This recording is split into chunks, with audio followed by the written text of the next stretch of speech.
தம்பி, இன்னைக்கு நான் என்ன சொல்ல போறேன் அப்படின்னா, இப்ப நான் வரதுக்கு முன்னாடி என்ன சத்தம் போட்டு கிடந்தீங்க, சரியா?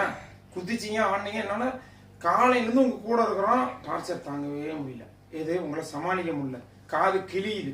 இப்ப ஸ்கூல்ல இதே கிளாஸுக்குள்ள நீங்க எப்படி உட்காந்துருக்கீங்க, உங்க டீச்சர்ஸ் எல்லாம், உங்க ஆசிரியர் பெருமக்கள்லாம் உங்களை எப்படி மேனேஜ் பண்றாங்கன்னு நான் இப்ப நடிச்சு காமிக்கிற மாதிரி டீச்சரோட என்ட்ரி.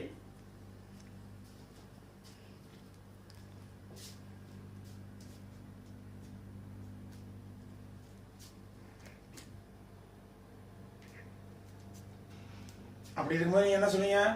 Good morning miss. அதுக்கும் சொல்லி கொடுத்துருப்பாங்க. நீ எப்படி எந்திரிச்சு நிக்கணும், எப்படி பண்ணணும், எப்படி விஷ் பண்ணணும், அதுவும் சொல்லி கொடுத்துருப்பாங்க. ஏன்னா ஏன்னா முதல் நாள்ல இருந்தே உங்களை சமாளிக்க முடியல, கொஞ்சோண்டு இடம் கொடுத்துட்டா நீங்களாம் தலை மேல ஏறி உட்காந்து காதையெல்லாம் பிச்சு எரிச்சிருவீங்கன்னு தெரியும்.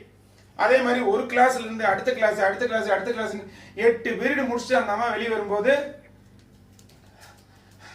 அப்படி ஏதாவது முடிச்சுட்டு தான் போவோம். காலையில் நல்லா வந்துச்சு இந்த அம்மா, சாயங்காலம் இப்படி போகும்போது டீச்சருக்கு என்னாச்சோ தெரியல அப்படின்னு ஒரே நாளில் முடிச்சு விட்டுருவீங்க.